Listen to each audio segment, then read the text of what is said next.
Chicken pepper fry ಈ ರೆಸಿಪಿನ ನನ್ನ ಸಬ್ಸ್ಕ್ರೈಬರ್ ಒಬ್ರು ಕೇಳಿದ್ರು. ಆ ರೆಸಿಪಿನ ಮಾಡೋಣ ಬನ್ನಿ. ನೀವಿನ್ನು ನನ್ನ ಚಾನೆಲ್ ನ ಸಬ್ಸ್ಕ್ರೈಬ್ ಮಾಡ್ಕೊಂಡಿಲ್ಲ ಅಂತಂದ್ರೆ ಮಾಡ್ಕೊಂಡು ಪಕ್ಕದಲ್ಲಿರುವಂತ ಬೆಲ್ ಐಕನ್ ಪ್ರೆಸ್ ಮಾಡಿ.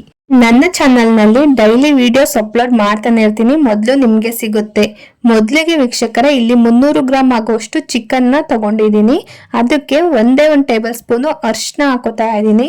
1 ಟೇಬಲ್ ಸ್ಪೂನ್ ಆಗುವಷ್ಟು ಸ್ವಲ್ಪ ಖಾರದ ಪುಡಿ ಕಮ್ಮಿನೇ ಹಾಕೊಳ್ಳಿ, ನಾವು ಪೆಪ್ಪರ್ ಫ್ರೈ ಮಾಡ್ತಿರೋದ್ರಿಂದ ರೆಡ್ ಕಲರ್ ಬರಬಾರ್ದು. 1/2 ಟೇಬಲ್ ಸ್ಪೂನ್ ಆಗುವಷ್ಟು ಖಾರದ ಪುಡಿ ಹಾಕೋತಾ ಇದ್ದೀನಿ. ಹಾಗೆ 1/2 ಟೇಬಲ್ ಸ್ಪೂನ್ ಆಗುವಷ್ಟು ಉಪ್ಪು ಹಾಕೊಂಡು 1-2 ಟೇಬಲ್ ಸ್ಪೂನ್ ಎಣ್ಣೆ ಹಾಕೋಬಿಟ್ಟು ಚೆನ್ನಾಗಿ ಕಲಸ್ಕೋಬೇಕಾಗತ್ತೆ. ಕಲಸ್ಕೊಬಿಟ್ಟು 5 ನಿಮಿಷ ಮ್ಯಾರಿನೇಟ್ ಆಗೋದಕ್ಕೆ ಬಿಡಬೇಕಾಗತ್ತೆ. ಈ ರೀತಿ ಕಲಸಿಟ್ಕೊಬಿಟ್ರೆ ಚಿಕನ್ಗೆ ಚೆನ್ನಾಗಿ ಉಪ್ಪು ಖಾರ ಹಿಡಿಯುತ್ತೆ ಅಂತ ಅಷ್ಟೇ. ಇವಾಗ ಈ ಚಿಕನ್ ನ ಸೈಡ್ ಅಲ್ಲಿ ಇಟ್ಕೊಬಿಡೋಣ. ಹಾಗೇನೆ ಗ್ಯಾಸ್ ಮೇಲೆ ಬಾಣ್ಲಿ ಇಟ್ಕೊಂಡಿದ್ದೀನಿ. ಬಾಣ್ಲಿಗೆ 1 ಟೇಬಲ್ ಸ್ಪೂನ್ ಆಗೋಷ್ಟು ಮೆಣಸ್ಕಾಳು ಹಾಕೋತಾ ಇದ್ದೀನಿ. ಹಾಗೆ 1 ಟೇಬಲ್ ಸ್ಪೂನ್ ಆಗೋಷ್ಟು ಜೀರಿಗೆ ಹಾಕೋತಾ ಇದ್ದೀನಿ. 1 ಇಂಚು ಚಕ್ಕೆ, 1 ಏಲಕ್ಕಿ, ಹಾಗೆ 1-2 ಲವಂಗ ಹಾಕೋತಾ ಇದ್ದೀನಿ. ಹಾಗೇನೆ ಸ್ವಲ್ಪ ಕರ್ಬೇವಿನ ಸೊಪ್ಪುನ ಹಾಕೋತಾ ಇದ್ದೀನಿ. ಇಷ್ಟನ್ನು ಕೂಡ ಬ್ರೌನ್ ಕಲರ್ ಬರಬೇಕು, ಆ ರೀತಿ ನೀವು ಚೆನ್ನಾಗಿ ಫ್ರೈ ಮಾಡ್ಕೋಬೇಕಾಗತ್ತೆ. ಗ್ಯಾಸ್ನ ಮೀಡಿಯಂ ಫ್ಲೇಮ್ನಲ್ಲೇ ಇಟ್ಕೊಂಡು ಚೆನ್ನಾಗಿ ಬ್ರೌನ್ ಕಲರ್ ಬರೋ ರೀತಿ ಫ್ರೈ ಮಾಡ್ಕೊಳ್ಳಿ.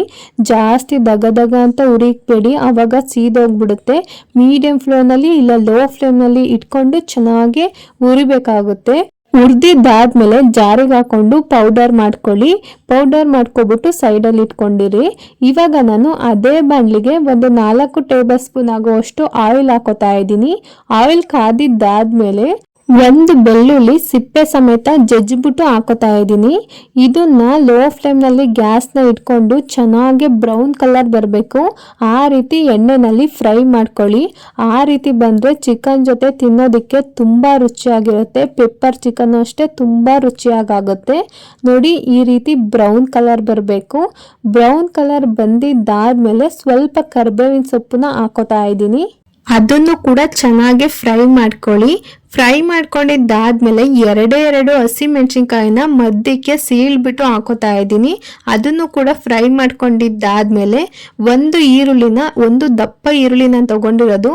ನೀವು ಏನಾದ್ರು ಸಣ್ಣ ಈರುಳ್ಳಿ ತಗೊಂಡ್ರೆ 2 ಹಾಕೊಳ್ಳಿ. ಉದ್ದುದಕ್ಕೆ ಸಣ್ಣದಾಗೆ ಹೆಚ್ಕೊಬಿಟ್ಟು ಹಾಕ್ತಾ ಇದ್ದೀನಿ. ಉದ್ದುದಕ್ಕೆ ಹಚ್ಕೋಬೇಕಾಗುತ್ತೆ ಪೆಪ್ಪರ್ ಚಿಕನ್ಗೆ. ಇದು 50% ಬೇಯಬೇಕು ಈರುಳ್ಳಿ, ಅಷ್ಟು ಬೆಂದ್ರೆ ಸಾಕು. ಇವಾಗ ನಾನು ಈರುಳ್ಳಿನ 1/2 ಭಾಗದಷ್ಟು ಬೇಯಿಸ್ಕೊತಾ ಇದ್ದೀನಿ. ನೀವು ಬೇಕಾದ್ರೆ ಚಿಕನ್ ಹಾಕಿದ್ಮೇಲೆ ಈರುಳ್ಳಿ ಹಾಕಿದ್ರೂ ಆಗುತ್ತೆ. ಇದನ್ನ ಜಾಸ್ತಿ ರೋಸ್ಟ್ ಮಾಡೋ ಅವಶ್ಯಕತೆ ಇಲ್ಲ. ಅದಕ್ಕೋಸ್ಕರ ನೋಡಿ, ಇವಾಗ 50% ಆಲ್ರೆಡಿ ಬೆಂದಿದೆ. ನಾವು ಮ್ಯಾರಿನೇಟ್ ಮಾಡಿದ್ವಲ್ಲ ಚಿಕನ್ನ, ಇವಾಗ ಹಾಕೋತಾ ಇದ್ದೀನಿ. ಚೆನ್ನಾಗಿ ಮಿಕ್ಸ್ ಮಾಡ್ಕೊಬಿಡೋಣ. ಇವಾಗ ಫುಲ್ಲು ಚಿಕನ್ 80% ಆದ್ರೂ ನಾವು ಬೇಯಿಸ್ಕೋಬೇಕಾಗುತ್ತೆ. ಈ ಟೈಮ್ನಲ್ಲೇ ನಾವು ಬೇಯಿಸ್ಕೋಬೇಕು. ಇದೇ ರೀತಿ 10 ನಿಮಿಷ ಆಗೋವರೆಗೂ ಚೆನ್ನಾಗಿ ಗ್ಯಾಸ್ನ ಮೀಡಿಯಂ ಫ್ಲೇಮ್ನಲ್ಲಿ ಇಟ್ಟು ನಾವು ಬೇಯಿಸ್ಕೋಬೇಕಾಗತ್ತೆ. ಅದು ನೀರೆಲ್ಲ ಬಿಟ್ಕೊಳ್ಳುತ್ತೆ ಚಿಕನ್ನಲ್ಲಿ ಇರುವಂಥದ್ದು, ಅದೆಲ್ಲ ಡ್ರೈ ಆಗಬೇಕು. ಅಲ್ಲಿವರೆಗೂ ತಟ್ಟೆ ಮುಚ್ಚಿಬಿಟ್ಟು ಬಿಟ್ಬಿಡಿ. ನೋಡಿ, ಇವಾಗ 10 ನಿಮಿಷ ಆಗಿದೆ. 10 ನಿಮಿಷ ಆದಮೇಲೆ ತೆಗೆದು ನೋಡಿದ್ರೆ ಎಷ್ಟು ಚೆನ್ನಾಗಿ ನೀರೆಲ್ಲ ಇಂಡ್ಕೊಂಡು ಎಣ್ಣೆ ಬಿಟ್ಕೊಂಡಿರುತ್ತೆ. ಈ ರೀತಿ ಬೆಂದ್ಕೋಬೇಕು. 10 ನಿಮಿಷದೊಳಗೆ ಬೆಂದೋಗುತ್ತೆ. ನಾನು ತಗೊಂಡಿರೋ ಕೋಳಿ ಬಾಯ್ಲರ್ ಆಗಿರೋದ್ರಿಂದ ಬೇಗನೆ ಬೆಂದೋಗುತ್ತೆ. ಎಲ್ಲದನ್ನು 20-25 ನಿಮಿಷದೊಳಗೆ ರೆಡಿ ಮಾಡ್ಬೋದು. ನೋಡಿ, ಇವಾಗ 80% ಆಗೋಷ್ಟು ಬೆಂದಿದೆ ಚಿಕನ್ನು. ಇವಾಗ ನಾವು ಮೊದಲಿಗೆ ಹುರ್ಕೊಂಡಿದ್ವಲ್ಲ ಮಸಾಲೆನ, ಅದು ನುಣ್ಣಗೆ ರುಬ್ಕೊಂಡು ಹಾಕೋತಾ ಇದ್ದೀನಿ ಆ ಪುಡಿನ. ಅದ್ರ ಜೊತೆಗೆ 1 ಟೇಬಲ್ ಸ್ಪೂನ್ ಆಗುವಷ್ಟು ಗರಂ ಮಸಾಲ ಹಾಕೊಂಡಿದ್ದೀನಿ. ಇವೆರಡನ್ನು ಸೇರಿ ಚೆನ್ನಾಗಿ ಮಿಕ್ಸ್ ಮಾಡ್ಕೊಳ್ಳಿ. 1-2 ನಿಮಿಷ ಇದೇ ತರ ಮಿಕ್ಸ್ ಮಾಡ್ಕೊಂಡು ಚೆನ್ನಾಗಿ ಲೋ ಫ್ಲೇಮ್ನಲ್ಲೇ ಇರಲಿ ಗ್ಯಾಸು, ನೀಟಾಗಿ ಕೋಟಿಂಗ್ ಆಗಬೇಕು ಚಿಕನ್ಗೆ. ಆ ರೀತಿ ನೀಟಾಗಿ ಮಿಕ್ಸ್ ಮಾಡ್ಕೊಳ್ಳಿ. 2 ನಿಮಿಷ ಚೆನ್ನಾಗಿ ಫ್ರೈ ಮಾಡ್ಕೊಂಡಿದ್ದಾದ್ಮೇಲೆ ನೀರು ಹಾಕೋಬೇಕಾಗುತ್ತೆ. ನೀರು ಯಾವ ಅಳತೆಯಲ್ಲಿ ಹಾಕೋಬೇಕು ಅಂದ್ರೆ, ಒಂದು ಮೀಡಿಯಂ ಲೋಟದಲ್ಲಿ 1 ಲೋಟ ಹಾಕೊಳ್ಳಿ, ಸಾಕಾಗುತ್ತೆ.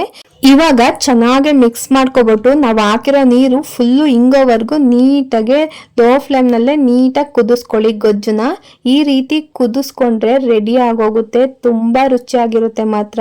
ಪೆಪ್ಪರ್ ಗೊಜ್ಜು ಸಖತ್ತಾಗಿರುತ್ತೆ. ನೀವು ಒಂದ್ಸಲ ಮನೇಲಿ ಟ್ರೈ ಮಾಡಿ ನೋಡಿ, ತುಂಬಾ ರುಚಿಯಾಗಿ ಬರುತ್ತೆ.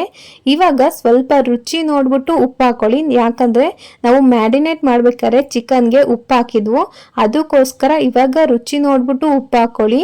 ನೋಡಿ ಇವಾಗ ನೀರೆಲ್ಲ ಚೆನ್ನಾಗಿ ಇಂಕೊಂಡಿದ್ದೆ, ಗೊಜ್ಜು ರೆಡಿ ಆಗಿದೆ. ನೀವು ಪೀಸು ಬೆಂದಿದ್ಯಾ ಅಂತ ಈ ರೀತಿ ಕಟ್ ಮಾಡ್ಬಿಟ್ಟು, ಇಲ್ಲ ಅಂದ್ರೆ ಒಂದನ್ನ ಪೀಸ್ ತಕೊಂಡು ಟೇಸ್ಟ್ ಮಾಡ್ಬಿಟ್ಟು ನೋಡ್ಕೊಳ್ಳಿ. ಇನ್ನೂ ಏನಾದ್ರೂ ಬೆಂದಿಲ್ಲ ಅಂತಂದ್ರೆ ಇಷ್ಟೊತ್ತಿಗಾಲೇ ಬೆಂದಿರುತ್ತೆ, ಬೆಂದಿಲ್ಲ ಅಂತಂದ್ರೆ ಇನ್ನೂ ಸ್ವಲ್ಪ ನೀರ್ ಹಾಕೊಂಡು ಬೇಯಿಸ್ಕೊಳ್ಳಿ. ನೋಡಿ ಪೆಪ್ಪರ್ ಚಿಕನ್ ಫ್ರೈ ರೆಡಿನೇ ಆಗೋಯ್ತು. ನೀವು ಕೂಡ ಈ ರೀತಿ ಮನೆಯಲ್ಲಿ ಟ್ರೈ ಮಾಡಿ ನೋಡಿ, ಸಖತ್ತಾಗಿ ಬರುತ್ತೆ.